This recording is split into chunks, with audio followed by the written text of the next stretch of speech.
दोस्तों नमस्कार। मेरा नाम राकेश पोखरियाल है और मैं आप सभी से पिछले करीब 1 डेढ़ महीने से लगातार अलग अलग विषयों पे आईटी से रिलेटेड अपने एक्सपीरियंस आपके साथ शेयर कर रहा हूँ। इससे पहले कि हम आज के टॉपिक पे बात करें, मैं आप सभी को 80वें स्वतंत्रता दिवस की हार्दिक शुभकामनाएं देना चाहता हूँ।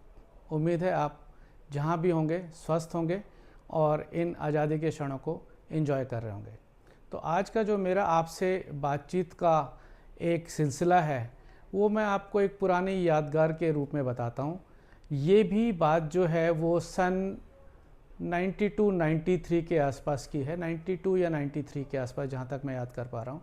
और ये सरकारी ऑफिस में टेंडर से रिलेटेड मेरे एक्सपीरियंस है जो कि काफ़ी कुछ सिखा के गए और उम्मीद है इन एक्सपीरियंस के साथ अगर आपको भी कुछ लर्निंग मिले तो ये मेरे लिए गोल्डन मोमेंट्स होंगे। मैं आपको बताता हूँ, ये टेंडर जो था ये ट्रांसपोर्ट डिपार्टमेंट में था। Transport department old civil lines की मैं बात कर रहा हूँ। और जो टेंडर था वो था 136 column 24 pin dot matrix printer के लिए। करीब 15-20 या मतलब करीब 30 के आसपास का टोटल ये प्रिंटर्स की रिक्वायरमेंट थी, क्योंकि उस टाइम पे ट्रांसपोर्ट डिपार्टमेंट में प्रिंटिंग का लोड काफ़ी था।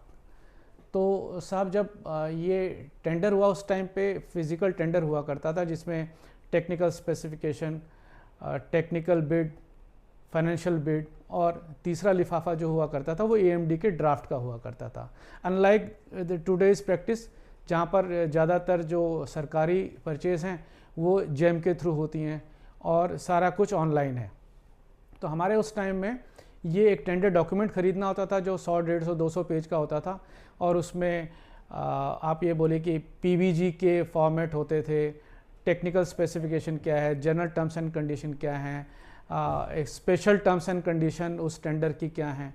तो ये सारा का सारा जो है काफ़ी बड़ी एक बंच ऑफ पेपर हुआ करता था जो कि फ़ीस पे देते थे, मतलब हमको फ़ीस जमा करनी पड़ती थी ड्राफ्ट के या कैश के रूप में। तो जब ये टेंडर हुआ तो लास्ट में सारी स्क्रूटनी के बाद में 2 बिडर्स को उन्होंने फाइनल किया कि इनकी हम फाइनेंशियल बिड खोलेंगे। मतलब टेक्निकल बिड पे उन लोगों ने अपने पैरामीटर्स या कहें कि अपने डिसीजन के हिसाब से जितने भी 8-10 और टेंडर्स थे उन ऑर्गेनाइजेशन को बाहर किया। और लास्ट में 2 ऑर्गेनाइजेशन जो उन्होंने शॉर्टलिस्ट की उनमें एक ऑर्गेनाइजेशन मेरी थी जिसमें मैं काम करता था, और दूसरा भी एक काफ़ी बड़े डिस्ट्रीब्यूटर चैनल की ऑर्गेनाइजेशन थी, दिल्ली बेस्ड ही थी। तो हम लोग राइवल की तरह थे क्योंकि प्रोडक्ट कॉमन था। वो भी 136 कॉलम 24 पिन कैटेगरी के प्रिंटर्स जो हैं वो मार्केट करते थे और हम भी करते थे। तो लास्ट में उन सरकारी जो ट्रांसपोर्ट डिपार्टमेंट है उसने इन 2 ऑर्गेनाइजेशन को शॉर्टलिस्ट किया। और शॉर्टलिस्ट करने के बाद जब फाइनेंशियल बिड खुली तो आप ये मान के चलिए कि जो प्राइजेस कोट थे इन दोनों ऑर्गेनाइजेशन से वो लगभग आसपास ही थे, बहुत ज़्यादा डिफरेंस नहीं था, जिसके बेसिस पे वो क्लियर कट L1 डिक्लेयर करके और उसको बिड उनके फेवर में दे देते। तो उन्होंने एक गेम खेलने की कोशिश की, दे वर स्मार्ट पीपल। तो हम दोनों ऑर्गेनाइजेशन के रिप्रेजेंटेटिव वहाँ पर थे। तो उन्होंने क्या किया, उन्होंने L1 को पहले बुलाया। L1 को बुला के बोला कि देखिए ये जो, अच्छा मज़े की बात यह है कि दोनों ऑर्गेनाइजेशन ने एक ही ब्रांड के प्रिंटर कोट किए थे जो कि विप्रो एप्सन थे। और प्रिंटर था LQ1050 प्लस जो 24 पिन 136 कॉलम का था। तो साहब उन्होंने L1 को बुलाया। L1 को बुला के उन्होंने बोला देखिए आप L1 हैं पर हम इसमें आपसे नेगोशिएट करना चाहते हैं, आप कितना इसमें हमको और डिस्काउंट देंगे so that we can place order on you. उन्होंने स्ट्रेट अवे उनको बोला। अब 25-30 प्रिंटर्स की बात है, उस टाइम पे प्रिंटर की वैल्यू भी जो मेरे को याद है प्रिसाइजली करीब 35,000 सिंगल पीस प्लस उस टाइम पे जो टैक्स हुआ करता था वो 10% था और फॉर्म के अगेंस्ट वो 4% हुआ करता था। तो सरकारी ऑफिस कोशिश ये करते थे कि फॉर्म के झमेले में ना पड़ के स्ट्रेट अवे 10%। तो मान लीजिए जो आज प्रिंटर 15-20 हज़ार का है वो उस टाइम 35 हज़ार का एक सिंगल पीस हुआ करता था और 25-30 की क्वांटिटी थी। तो उन्होंने जो राइवल ऑर्गेनाइजेशन थी उन्होंने कुछ एक डिस्काउंट दिया होगा which was not known to me at that time, और उनको कहा ठीक है आप बाहर बैठिए, जो दूसरे बिडर आपके L2 हैं हम उनसे भी नेगोशिएट करना चाहते हैं। तो ये इनके लिए बड़ी शॉकिंग एक्सपीरियंस था L1 के लिए, क्योंकि उनको लगा था कि मैं डिस्काउंट दे के आया हूँ और अब या तो आज या एक आध दिन में मेरे को जो PVG है वो जमा करानी होगी और प्रिंटर का ये जो ऑर्डर है वो मेरे पास आ जाएगा। पर इस तरह से नहीं था, एंड यूज़र का गेम कुछ और था। एंड यूज़र ने मुझे अंदर बुलाया और सेम स्टोरी जो राइवल ऑर्गेनाइजेशन के रिप्रेजेंटेटिव से की कि देखिए you have got a chance, हम आपको चांस देना चाहते हैं, since you both organisation are well reputed और आप काफ़ी सालों से इन प्रोडक्ट्स को मार्केट कर रहे हैं, सर्विस दे रहे हैं, और हमने आपके बारे में सुना है। विच वॉज ट्रू, मतलब उन्होंने ज़रूर सुना होगा क्योंकि हमारे दोनों ऑर्गेनाइजेशन के रेपुटेशन और मार्केट रीच काफ़ी अच्छी थी। अब साहब उन्होंने भी मेरे को यही एक मोटिवेटिंग फैक्टर दे दिया कि अगर आप L1 के डिस्काउंटेड प्राइस को मैच करते हैं तो we can think of placing an order on you. अब अंधे को क्या चाहिए, दो आंखें। उन्होंने मेरे को एक टेंटेटिव प्राइस बताया जो कि शायद उनके कोट किए हुए प्राइस से थोड़ा कम था, और मुझे बोला कि अगर आप इसको बेटर कर सकते हैं तो हम लोग, जो हमारी फाइनेंशियल टीम है या जो टेक्निकल टीम है या जो टेंडर सिलेक्शन कमेटी है, हम लोग कंसीडर कर सकते हैं कि आपको हम इसका परचेज ऑर्डर प्लेस करें। मैंने भी कुछ कैलकुलेशन की, जितना मेरी समझ थी मैंने उस टाइम उनको एक discounted price being an L2 and thought कि अब ये मैं L1 हो जाऊंगा और ऑर्डर मेरे पास प्लेस हो जाएगा। मैंने उनको एक प्राइस दिया और उन्होंने मुझको बोला कि आप बाहर वेट कीजिए, लेट अस डिसाइड कि क्या करना है, क्योंकि अब दोनों का प्राइस आ गया है। दे वर स्मार्ट इनफ, आधे घंटे के अंदर अंदर उन्होंने फिर L1 को बुलाया और बोला कि देखिए अब आपकी प्राइस और कंपटीशन की प्राइस में कोई बहुत ज़्यादा फ़र्क नहीं है, अगर आप कोई डिस्काउंटेड अच्छा प्राइस देना चाहते हैं तो हमको दीजिए और लेट्स क्लोज द डील। अब उस रिप्रेजेंटेटिव को थोड़ा सा दिमाग में एक कीड़ा सा आया कि ऐसा क्यों कर रहे हैं। जनरली गवर्नमेंट डिपार्टमेंट इस तरह की नेगोशिएशन नहीं करते, पर फिर भी ऑर्डर का लालच था। 25-30 प्रिंटर थे, क्वांटिटी अच्छी थी, और कोई भी सेल्स पर्सन किसी भी ऑर्डर जो इतने इजीली आ रहा हो अपने फेवर में उसको लूज़ करना नहीं चाहेगा। उन्होंने भी कुछ प्राइस दिया और वो बाहर आ गए। अच्छा, मज़े की बात देखिए कि हम जो दोनों राइवल ऑर्गेनाइजेशन थी, हम दोनों को एक दूसरे का पता था, और जो दूसरे सज्जन थे जो दूसरी ऑर्गेनाइजेशन से थे वो कंपटीशन में इधर उधर ज़रूर मिलते थे, और मिलने के साथ साथ हमारे साथ में एक फ्रेंडशिप बॉन्ड भी था।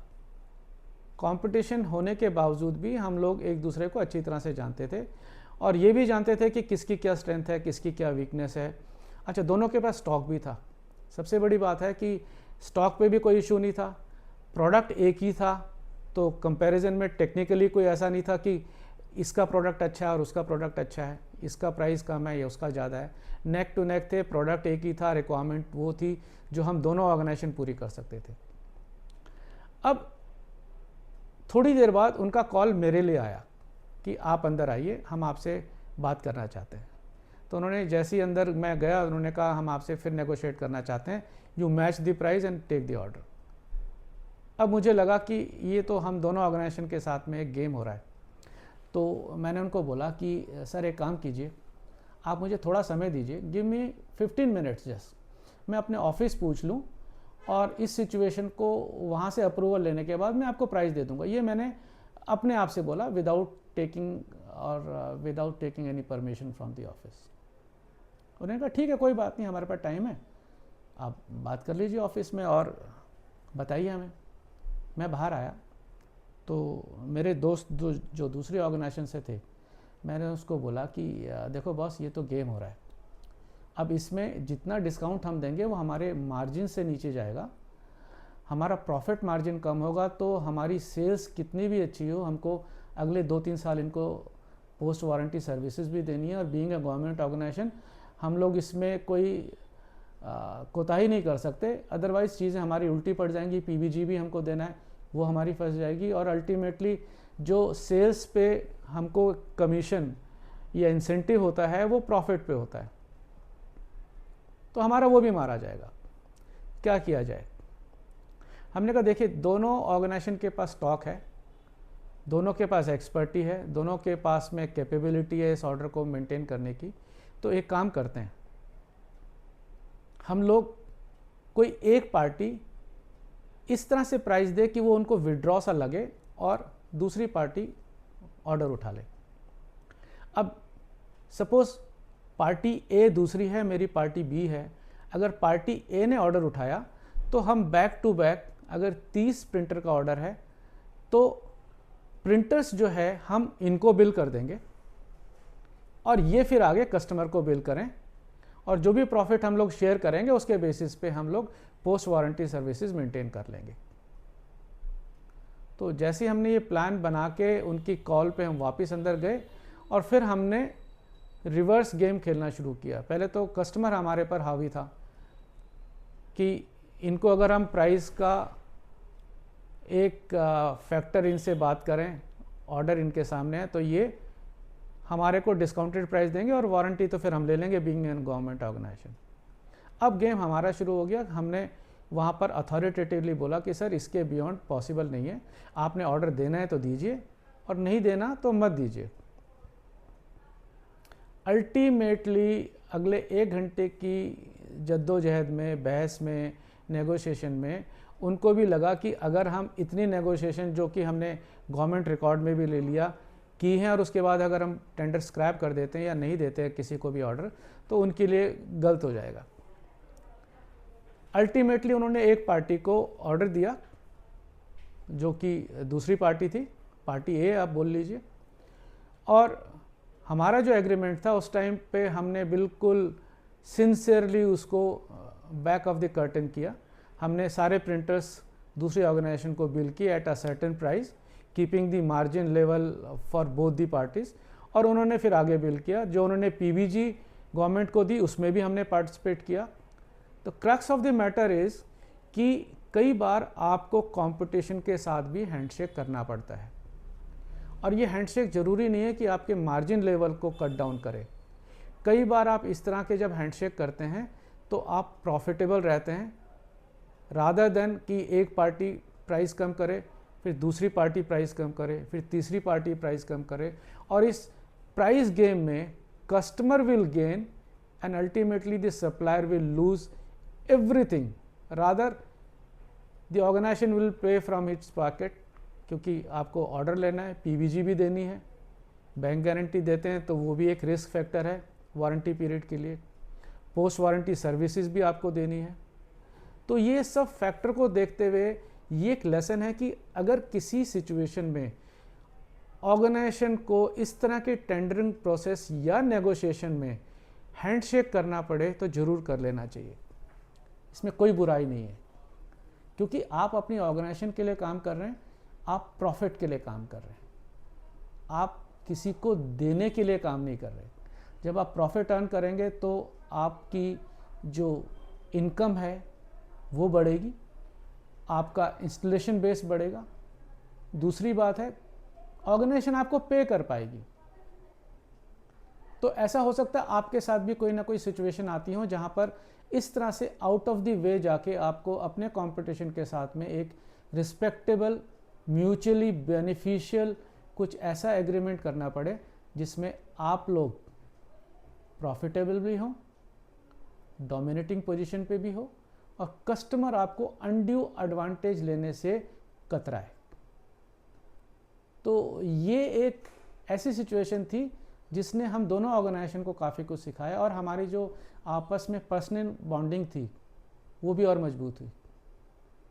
और आगे चल के हम लोग जो पहले से भी प्रोफेशनल फ्रेंड्स थे, हमारी फ्रेंडशिप में भी काफ़ी कुछ एनहांसमेंट हुई, कॉन्फिडेंस बढ़ा, एक दूसरे को हम और बेटर जानने लगे, और कई ऐसे मौके आए जहां पर हमने मिलकर कस्टमर की ऑर्डर को एग्जीक्यूट किया और हमारी टर्म्स बिहाइंड द कर्टन कुछ और रहीं। तो कस्टमर को भी प्रोडक्ट मिला, कस्टमर को सर्विस भी मिली, और हम दोनों ऑर्गेनाइजेशन ने मिलके उन्हीं ऑर्गेनाइजेशन या एंड यूज़र के साथ में एक बहुत अच्छे रिलेशन कायम किए जो सालों तक चले। उम्मीद है आपको ये एक्सपीरियंस मेरा कुछ नॉलेजेबल लगा होगा। नहीं भी लगा हो तो मैंने अपने एक्सपीरियंस आपके साथ में शेयर किए, जहाँ पर मैं आपको करीब 1992-93 के अपने एक्सपीरियंस शेयर कर रहा हूँ। बहुत सारे ऐसे एक्सपीरियंस हैं एंड यूज़र के साथ में, डिस्ट्रीब्यूशन में और टेंडरिंग में।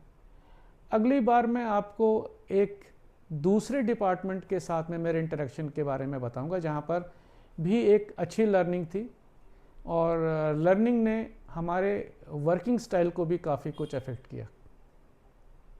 उम्मीद है मेरे आईटी से रिलेटेड जितने भी फ्रेंड्स हैं, कोलीग हैं उस टाइम के या अभी के, वो इस वीडियो को देख रहे होंगे, वीडियो को सुन भी रहे होंगे और उम्मीद है आप अपने सर्किल में जितने भी IT related sales, service, support, back end, इन सब के साथ में शेयर करेंगे। उस टाइम किस तरह से टेंडरिंग होती थी 92, 93, 94, 95 एरा में, ये आपसे अगले वीडियो में शेयर करूँगा। तब तक इजाज़त दीजिए और मैं उम्मीद करता हूँ कि आप मेरे इस चैनल को सब्सक्राइब करेंगे, लाइक करेंगे, शेयर करेंगे उन तमाम आईटी प्रोफेशनल के साथ में जो पुरानी बातें जानना चाहते हैं, जो लेगेसी को जीना चाहते हैं और कुछ सीखने के लिए हमेशा तैयार हैं। Till then, bye bye, take care, thank you for watching.